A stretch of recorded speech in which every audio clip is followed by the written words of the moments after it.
No consigo conciliar el sueño. Tengo una mujer atravesada entre los párpados. Quiero pedirle que se vaya, pero no puedo. Tengo una mujer atravesada en la garganta. Esto muy lindo de Eduardo Galeano. Quise empezar con eso.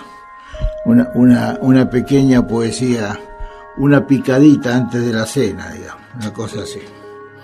Bueno, como hablábamos el viernes, es probable que sea un domingo distinto, en el sentido de que yo expliqué el viernes que el programa del día domingo, por una cuestión, digamos, que tiene que ver más que todo con la proximidad de uno y otro, y el hecho de que yo tenga que preparar un programa prácticamente con un día en el medio, nada más, y un fin de semana, y a una hora un poquito tarde, como es esta que termino a las 10 de la noche, me lleva también me trae una cierta limitación de cansancio, y eso no quiero que sea así. Yo quiero que esto sea un encuentro ligado por el placer, por el goce de compartir las cosas, ¿no es cierto?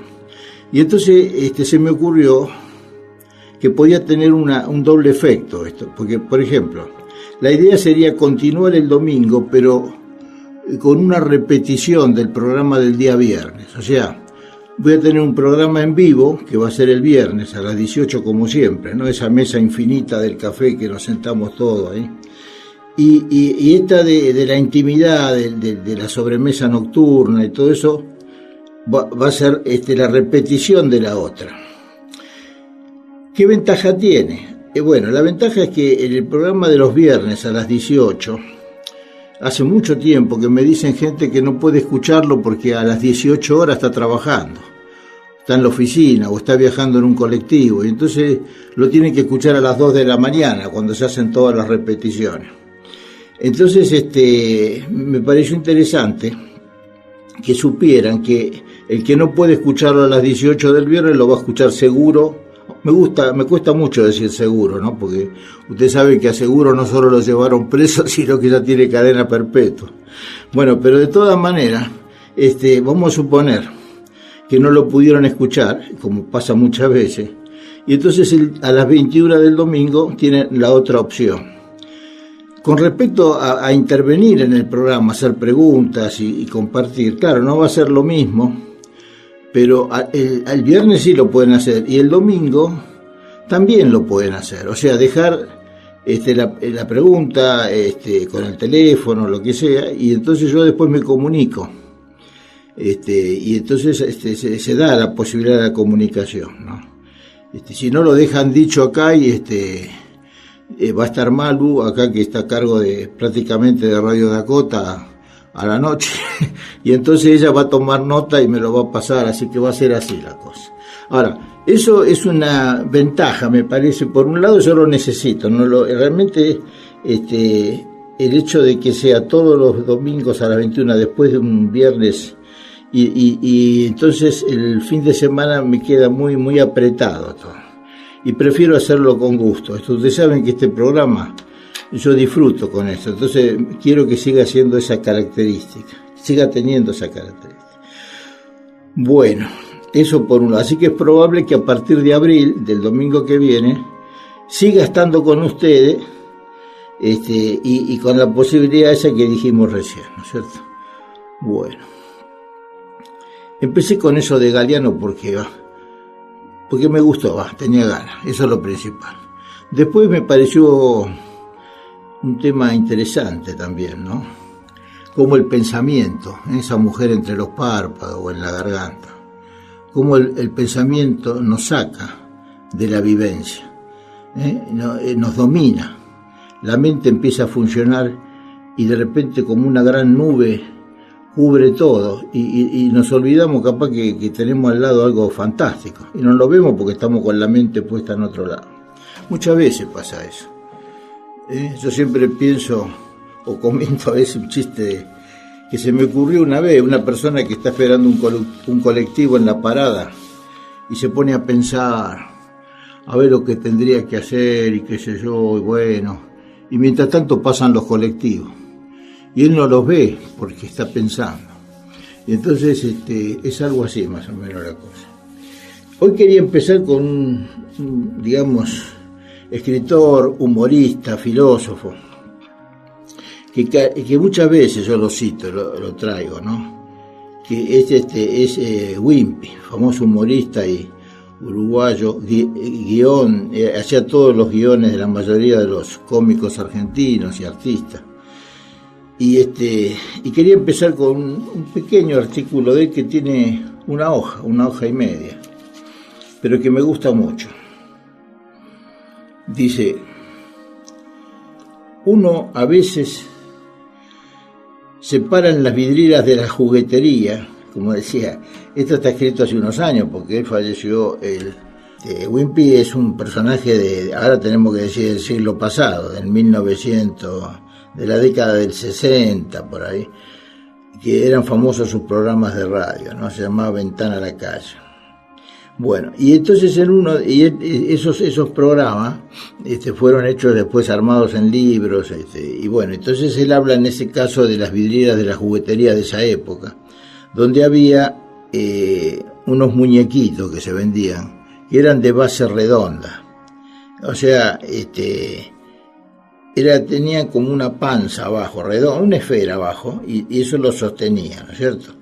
Entonces, se llamaban tentempié. No había manera de hacerlos caer, porque como la base era redonda, se movían de un lado y del otro, pero no se caían. Uno lo podía acostar, por ejemplo, ponerle algo, la mano encima, y cuando uno lo soltaba se paraban inmediatamente. Eran prácticamente inderribables, ¿no?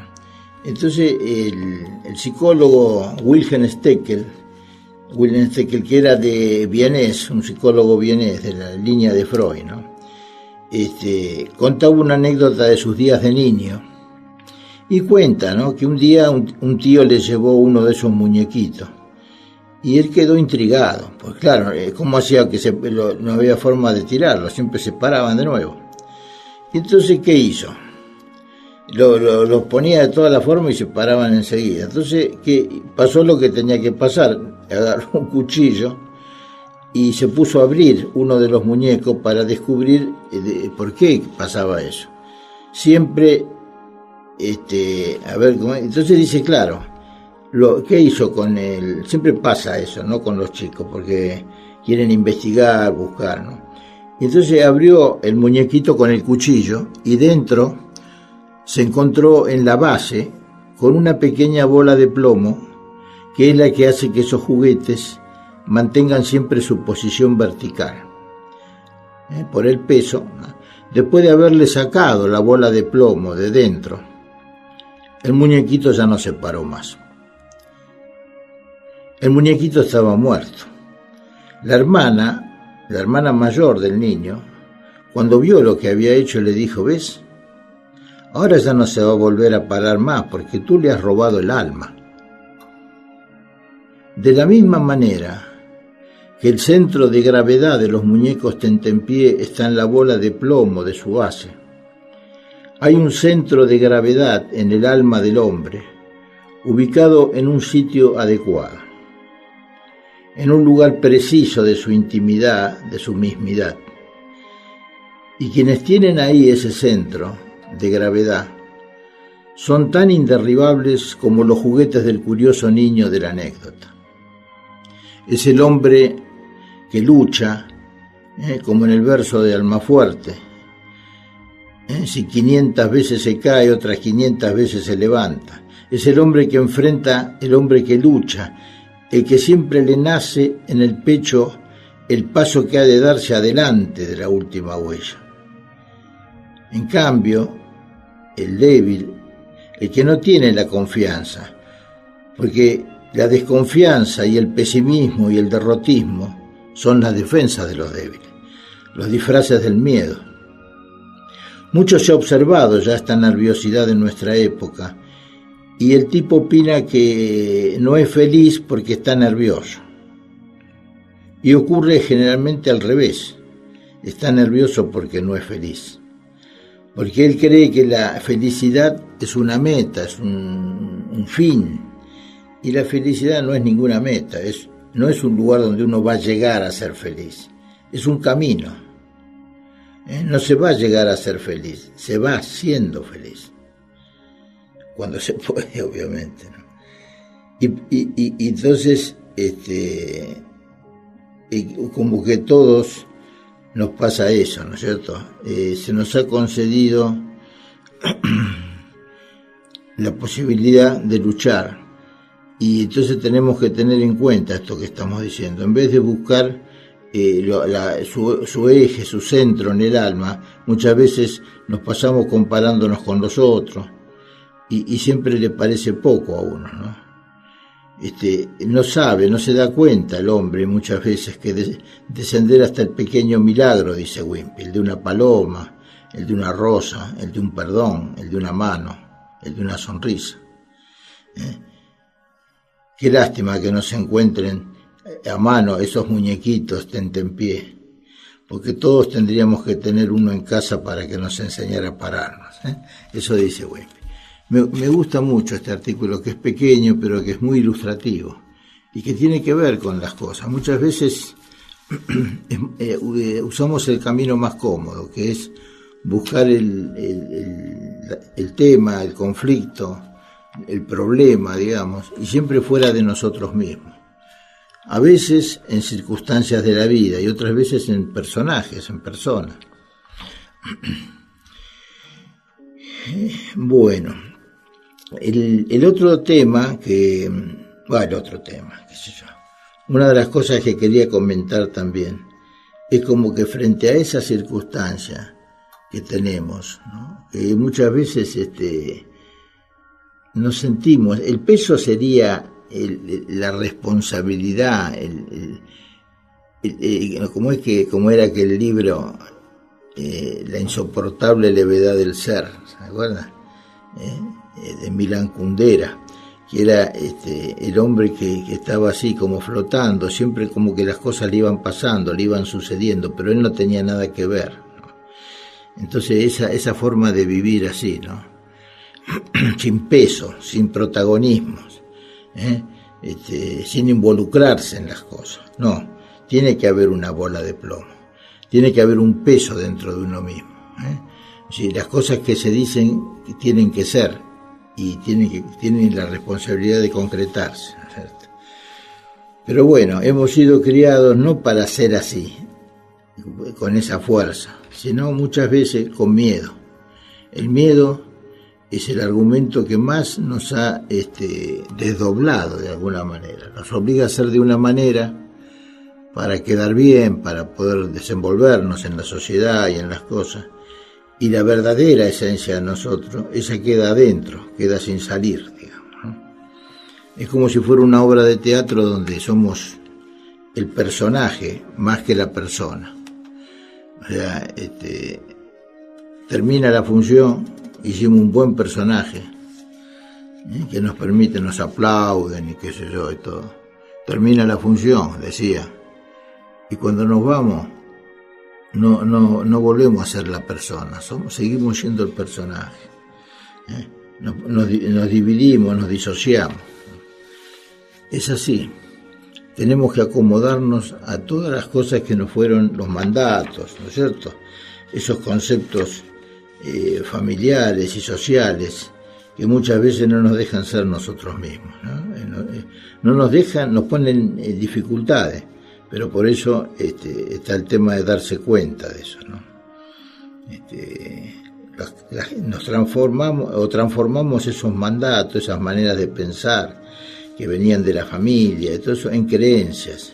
Pasamos a creerlas como que es así. Y entonces seguimos viviendo, adoptando ese personaje que no somos realmente. Hay como esa doble situación. Entonces, ¿qué pasa?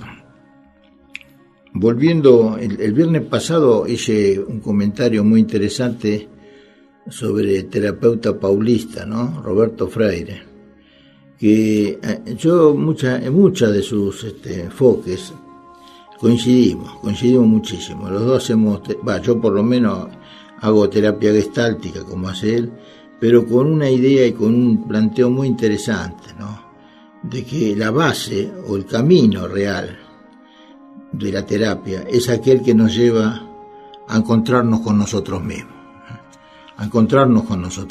descubrir nuestra real identidad, no la del personaje, la que somos realmente. Si logramos eso está todo, porque adentro de nosotros está todo, no hay que buscar nada afuera. Para eso tenemos que desbloquearnos, tenemos que soltarnos, tenemos que, todas esas aristas, esas corazas que nos ponemos para sobrevivir, ¿no es cierto? En algún momento, de a poquito, a veces no se puede tan rápido de golpe porque esa coraza nos permitió sobrevivir y da mucho miedo empezar a desestructurar todo eso, a aflojar la coraza, da mucho miedo. Y entonces hay que enfrentarse a situaciones muy profundas a veces, hasta muy queridas, porque toda la vida fue así. Pero de golpe, si uno quiere ser eso, el que es realmente, el que cree que las cosas son de una manera, y bueno, eso tiene que pelear por eso. Todo lo que uno cree verdadero debe ser lo que uno hace, lo que debe regir la acción de cada uno. La creencia de lo verdadero.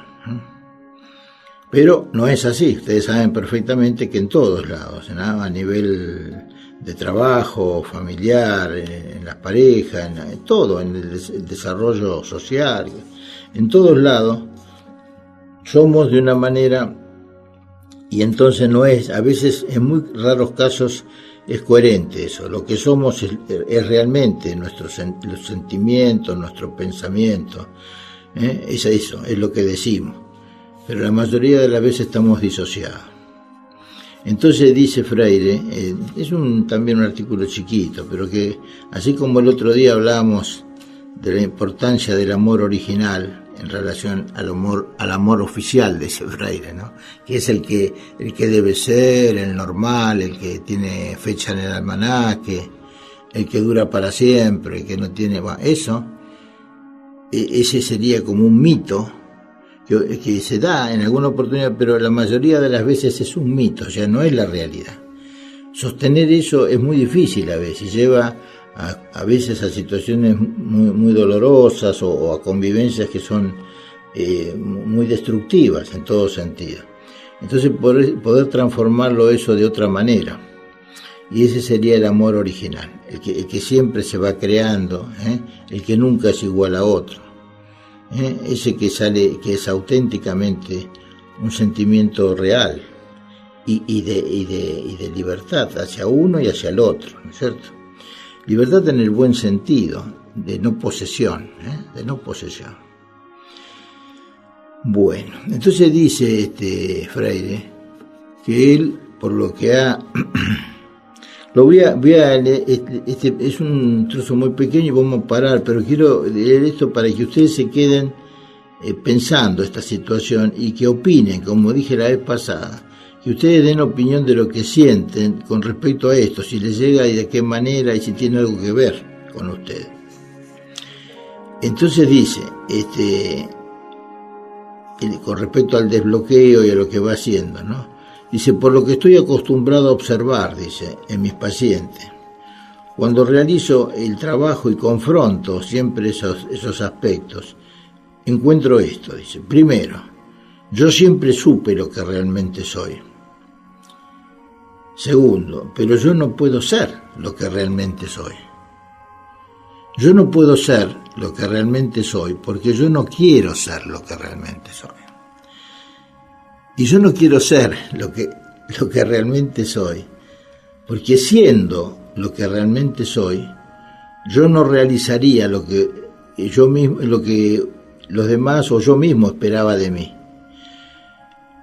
Y no realizaría eso, lo que yo espero y lo que los demás esperan de mí, porque yo quería ser, yo no realizaría lo que yo esperaba de mí, porque yo quería ser lo que los otros esperan de mí. Fíjense hasta dónde llega la situación del personaje, que se tiene que disfrazar para que lo acepten. Ese sería el tema. Se tiene que disfrazar. Yo lo cuento siempre en el chiste del sastre, pero ya no lo quiero repetir más porque va a venir alguien de la calle y me va a decir otra vez contando lo mismo. Entonces, después en todo caso, si alguno me lo pide, está bueno porque es muy ilustrativo, pero sigo. Lo que los otros esperan de mí no es realmente lo que yo soy. Por eso, aún sabiendo lo que realmente soy, preciso ser lo que los otros esperan de mí. Fíjense, ¿no? Cómo vamos transando, ¿no? Ese es el ruidito de transar. Y aprendí yo estoy leyendo el portugués, estoy traduciendo directo. Ellos dicen jeito, pero viene a ser una manera, una forma. Aprendí una manera de vivir, dice Freire, siendo lo que yo realmente soy y al mismo tiempo lo que los otros quieren que sea. O sea, ahí se dividió en dos, ¿no? Los dos al mismo tiempo. Y siendo así, dice, dividido, acabo no sabiendo lo que realmente soy. Y después lo último será, como prefiero ser lo que los otros esperan de mí, lo que yo soy es menos de lo que realmente soy. Bueno, se producen esas confusiones donde lo que está jugando permanentemente es lo que les decía antes, ¿no? La persona original, así como el amor original, y lo que uno tiene que disfrazarse para eso, para que los demás lo aceptan. Tiene que decir cosas que a veces no está de acuerdo, o aceptar cosas que no tiene ganas de aceptar, ¿no? Es un conflicto importante.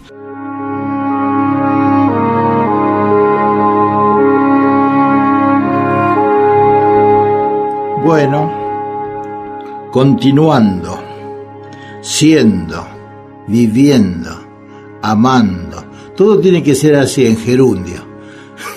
Claro, porque es así. Las cosas no son tac y ya está, y se terminaron, ¿no? Van siendo, qué sé yo. Es como el mozo. Y mozo está marchando. Esto es lo mismo. Esto es lo mismo, exactamente igual. La vida es así, es un transcurrir, es un suceder, ¿eh? Hoy es así, no sé, tampoco es que va a ser siempre distinto, pero hay que tener esa mirada de movimiento, ¿no? De que nada está quieto, está fijo, ¿eh? Y que bueno, entonces eso es fantástico, porque si uno tiene esa mirada, ya no se termina la cosa con algo, sino que siempre hay una posibilidad, se abren muchas ventanas, muchas cosas. En algunos momentos cosas que parecen absurdas o imposibles, de repente son fantásticas, ¿no? Porque estamos acostumbrados a los preconceptos, a los prejuicios. ¿Cómo esto va a ser así? No puede ser, esto no puede ser así, esto tiene que ser así. Y entonces sentir esa libertad de poder ampliar la mente y la posibilidad de elegir y de hacer de la vida algo rico, algo creativo, algo que tenga belleza, ¿no? Porque si no, por eso sale tanta gente a hacer definiciones y hablar intelectualmente de las cosas, porque no viven directamente, ¿eh? Entonces, yo qué sé, todo, ya enseguida todo tiende a definirse, a ponerle un nombre. No, siempre siendo, ¿eh? Hay un poema mío, Siendo se llama casualmente, ¿no? Que termina, dice, siempre siendo, dice, sin principio ni fin. Una débil luz en una noche interminable, una cosa así. Porque no sabemos, somos eso, una lucecita en un universo, ¿no? En una noche interminable. Pero ¿qué lucecita? No es así nomás. No es una lucecita que se apaga rápido o con un soplo, ¿no? El ser humano emite luz, es un ser luminoso. Entonces no se apaga por un proceso físico o mecánico. Es muy difícil que se apague. Cuando se apaga es un tsunami, es un terremoto, es algo que lo vence para vencerlo. No, es así. Por eso hay que tener esas cosas pequeñas que uno parece que no tienen valor, ahí hay que agarrar. Esas cosas que por ahí tienen apenas una chispita, ¿no? Y uno dice, no, esto, bacana, ahí está el asunto. En cambio, las otras que vienen ya muy cantadas, muy habladas, eso hay que dejarlo correr un poco, porque no es la esencia. La esencia es otra cosa. Y les decía esto, estamos hablando de esto, de que de repente nos tenemos que disfrazar. En este carnaval que dura siempre, que es así, estas cosas que son como los políticos o como determinadas cosas que se plantean como algo que después resulta que no es y que podría haber sido, y quién sabe, ¿no? Entonces, me parece que el hecho de no tener que disfrazarnos, de poder ser nosotros mismos, ¿no? Las terapias estas existenciales o que tienen que ver con eso, con el ser humano en su esencia, como la Gestalt, realmente lleva a ese tema, lleva a esa situación, ¿no? El vínculo terapeuta-paciente es más que una terapia, no es solamente una cuestión técnica profesional, ¿no? Es un vínculo humano, es una relación profunda porque digamos la situación se da entre dos iguales, es simétrica, no es una situación donde hay uno que sabe que tiene ese tiene todo, ¿no? Tiene la precisa, y el otro tiene que estar viendo si pesca algo, si agarra algo de vez en cuando. No, es un compromiso. A veces me pasa, ¿no? Que algunas veces se da esa circunstancia de que como el tema no es sencillo, ¿no? En el sentido de encontrarse uno mismo, de ser uno mismo. Es una maravilla eso, porque casi nadie se conoce a sí mismo, digamos, ¿no? Acuérdense ¿cómo es la frase famosa, ¿no? Y lo que estaba en el oráculo, ¿no? El tema de conócete a ti mismo y ama a tu prójimo como a ti mismo. Todas esas cosas son situaciones muy difíciles por las contradicciones que tenemos, ¿no? Entonces el tema sería, la terapia tiene que ser un proceso de liberación, de sacar todas esas cosas que están impidiendo que seamos lo que somos realmente. Y todas esas cosas que hacemos, tanto desde lo corporal, a veces hasta nos deformamos, que era el famoso chiste del sastre que yo dije antes que no lo quería contar porque ya lo conté muchas veces.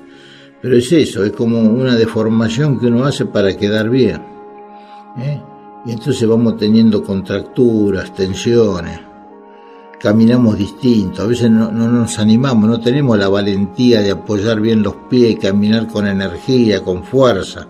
Nos vamos como titubeando, como si nos fueran a llevar por delante o nos tiraran para un costado, ¿no? Y todo por el miedo, siempre es el miedo por todos lados. El miedo que se va generando así, de a poco, en el condicionamiento que va creando. Toda institución, o sea, aunque la familia misma, que es lo más íntimo, los que de donde venimos, donde estamos, y todo eso también tiene condicionamientos, No se puede hacer, no se puede ser totalmente libre en ese sentido. Cuando digo libre, a la gente le cuesta tanto entender lo que es la libertad, viejo. Porque uno dice libre y bueno, ¿y qué querés? Y lo primero que sale dice, entonces, ¿qué querés? ¿Hacer lo que quiera? Libertad es hacer lo que se te da la gana. Y no es eso. Es hacer lo que siento, lo que deseo, lo que tengo ganas. No importa las consecuencias, depende de lo que sea, pero tampoco se busca el éxito. No es que tiene que ser exitoso o tiene que ganar, tiene que dar buenos dividendos, digamos. No, es una experiencia de intercambio humana que no importa, es atemporal, no fuera más allá de los convencionamientos y condicionamientos, es eso, ¿no? Y es muy difícil. Entonces por eso decía, ¿no? Para que las personas vayan teniendo ese miedo a ser ellos mismos, es generalmente por miedo, que puede ser miedo al dolor y a la pérdida de amor, porque esto es básico, el desarrollo, digamos, de los niños está condicionado por eso, porque si no hace o no cumple o no obedece a determinadas situaciones, el miedo es, la amenaza ¿cuál es? Y no te vamos a querer igual, no vas, para nosotros ya está, ¿no? Y después se va formando con el paso del tiempo, se va formando como una especie de verdad, entre comillas, fabricada por la familia, por la cual, y bueno, viste, fulana es un poco así, o fulano también, son así, ¿qué va a ser? Entonces, bueno, entonces la pérdida del amor, ¿no? Eso es como una especie de chantaje afectivo en el ambiente, ¿no? Como que uno tiene que decir que sí o condicionado. Y entonces nos damos cuenta que si el problema que nos afecta a todos está en el miedo, está en el dolor o está en el amor, entonces evidentemente no está en el campo del pensamiento y de la racionalidad. No se puede vencer modificar o curar o tratar algo que tiene que ver profundamente con el sentimiento, con un proceso racional, con elementos racionales. No se puede. Es otra línea, otro campo, ¿no? El pensamiento funciona como una especie de descripción a distancia, digamos, ¿no? Bueno. Algunos autores plantearon en un momento que para enfrentar a esa pedagogía del miedo, porque es así, es una pedagogía del miedo, es una educación, un planteo, por el cual la persona tiene que no ser como es verdaderamente, sino como conviene que sea y como debería ser. Entonces, para enfrentarlo hay que hacer lo contrario, una pedagogía que tenga que ver con el placer, que tenga que ver con que la persona pueda hacer lo que tiene ganas y lo que siente, sin dañar a nadie, sin modificar a nadie. Una educación que se apoye en darle al chico lo que ese chico más quiere o necesita, ¿no? Por ejemplo, uno se nota ya desde los primeros años determinadas vocaciones o inclinaciones, ¿no? Pero tiene que pasar por las generales de la ley. Entonces, si no aprueba ¿cómo se llama? El teorema de Pitágoras, entonces está frito, ¿no? Y por ahí tiene otras cualidades fantásticas. Por supuesto que está bien que tenga una información general, pero la información no es la educación, ¿no? No es así. Entonces, a mí me parece, dice Roberto Freire, que en esta forma de terapia, él se da cuenta que una persona realmente es, en su forma original, a través de lo que le da placer de vivir y de ser. Entonces investiga la sensorialidad, la sensibilidad de la persona antes de interesarse por su racionalidad o intelectualidad. En la pedagogía terapéutica que adoptó Roberto Freire, hace lo inverso, pero con la misma dirección, pero no con el mismo sentido, de lo que hacen las pedagogías familiares y sociales de mis pacientes. Dice. Cambiar cuando es necesario el coraje por el miedo, el riesgo por la seguridad, el dolor de sí mismo por el dolor de los otros, el amor como desarrollo en lugar del amor como dependencia. Y ninguna vida vale otra vida, ni por el dolor, ni por el amor, ni por el coraje, ni por el miedo, ni por el riesgo, ni por la seguridad. La vida de cada uno es única, original e inalienable. Entonces la terapia se va transformando en un desaprender placentero. Miren qué lindo, ¿no? Un desaprender placentero de todo lo que fui aprendiendo. Y eso que fui aprendiendo fue doloroso y por el miedo. Entonces, la terapia tiene que ser lo contrario, un desaprender, o sea, placentero, o sea, ligado a satisfacer sus necesidades básicas de lo que fue aprendido con dolor y por el miedo. Es reaprender la vida por el placer, y es como jugar, como si fuera un juguete, un juego, ¿sí, no?